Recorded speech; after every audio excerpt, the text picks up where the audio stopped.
Hello, everyone. This PD today is about different literacy strategies, and this is something I hope that you will be able to use with your students in the future.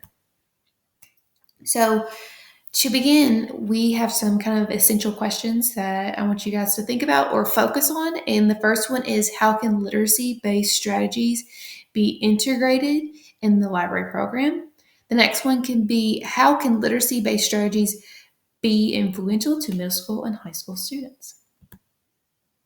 So before we begin, I found this video I thought would be very helpful and informational just to talk about what is literacy.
Okay, so now that we have a little bit of background about literacy, it kind of leads into our next thing and talking about just the positive things that come with literacy. Literacy is so essential in today's world. As you saw in the video, there's so many different components to it, but it is so important for the library, but it's also important for the classroom.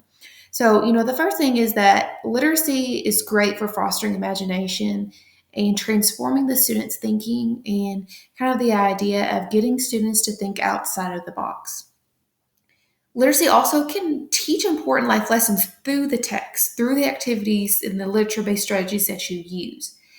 And it also just gets students thinking about, different ideas and different beliefs, but also exposes them and teaches them about, the different cultures, different ethnicities, and different ways of life. It also encourages students to expand their thought process and allows students to use creativity, which are both very important, I think, in schools today. It's getting to allow students to think in a different way. And it allows them to be creative and put more choice and thought into how they learn and how they create things. It's also just a great way to provide information and for students to make connections. That's the big thing too now is allowing the students to make their own connections, whether it is, a connection from one subject to another or make a connection to different concepts or, being able to just connect with emotion and even just to connect with the idea of reasoning. So, my title that I put on this was that it's more than pen and paper. So, I thought that was really important with today's students and especially with the school and the library today. There are so many students, I think, especially since of COVID, that can't just do the sit and get. The students need more than just pen and paper or more or less the laptop or the Chromebook. Responding to something in a Google Doc, they need something more. So, with literature based strategies and the strategies that I'm going to show you here soon, it's important to, again, going back to being creative and allowing the readers to deepen their learning and extend their interpretations of literature. and allowing them to respond in a variety of ways. Again, it goes back to not using pen and paper, not using the laptop for everything. And it allows students, when we do this, it allows students to discover new meanings and to expand their thinking about a book or an informational text. So these three strategies or activities that I'm going to show you, they all kind of interconnect. But the great thing about these three things I'm going to show you is that they can be used most definitely in the school library, but they can also be used in the classroom. Another great thing is that it can be used in all subject areas. This obviously this can be used in language arts, but it can also be used if you are reading something in science or you're reading something in social studies. You could probably even make this work with math. In the library, this would be great in allowing the students, if they were doing a literature circle, a book club, or even if the librarian pulls small groups to work on students, either comprehension or anything like that. These are all really great things that they can use. And again, they all kind of interconnect with each other. So the first thing is the literature log. It's a very basic thing, but it's also very good. So it's really just reading and responding to what students are thinking in that moment. Stopping at that moment and writing and kind of jotting down things. But the great thing is it can be done different ways. You can do it through a sketch. You could do it through a web. I think the web would be really great in allowing the students to make connections to things, whether it's just basic information, their thoughts, concepts, the big ideas that they're reading. This can be done by charting, and it can be done by quotes. Also, I think the quotes would be really great, um, because the students could write down the quote and then they could, just a basic group discussion, or it can be really great in maybe a Socratic seminar. And again, this is something that can be done in the classroom, but also in the library.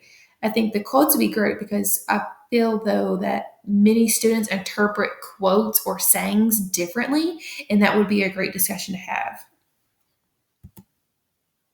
So the next thing I'm going to talk about is called sketch to stretch.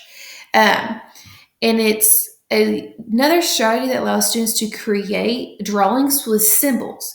The drawing must include symbols that connect to the story and their meaning and the main ideas. So that's another really great way, is it allows students to be creative, but it allows them to interpret things in their own way.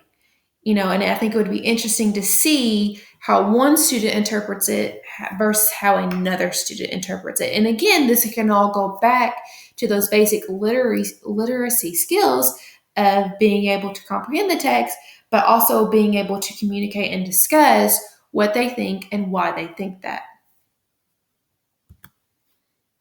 And this is a kind of a basic example of the sketch to stretch. And you can see in this example, they wrote down more or less the thoughts from their text. But again, this is a great way for students to kind of channel their thinking, channel their creativity onto paper, and not in just a response. So before I show my last one, this one is the one I'm going to focus on the most. This is the one I also have used several times in my own classroom. I actually did a PD a few summers ago, and this was one of the activities that we had to do, and I absolutely loved it. And I use it with my middle school students. So this is just kind of a basic format, and then we will dig deeper into some other examples. Hi, it's Betsy from Spark Creativity, and I wanted to let you know a little bit about what I'm offering you today. It's something that will help your students to make projects like this. These are called one-pagers, and they've become really popular in teacher circles lately. What I've designed for you is 4 different templates. They all have different sectioning on the paper, and then they all have different types of instructions on the back for what should go on. And what the instructions do is they help students who struggle with art, who think that they are not artistic for whatever reason, and so they don't know where to get started when they're trying to create a visual representation of the text. So, having really clear guidelines, like I had when I made this, can really help. I knew I needed to do a clear symbol and a quote to go with it. I knew I needed to represent the main character and the changes going on in her life. I needed some setting, I needed some quotes, I needed to make connections to modern life, I needed to talk about the author's style, and I needed to create a thematic border. And that helped me, that made it so clear, it gave me a roadmap for success. So if you've been wanting to try one-pagers and you're not sure how to do it, I really recommend that you sign up so that you can get this free download of 4 one-pager templates, and you can see your students achieving this kind of fun graphic success.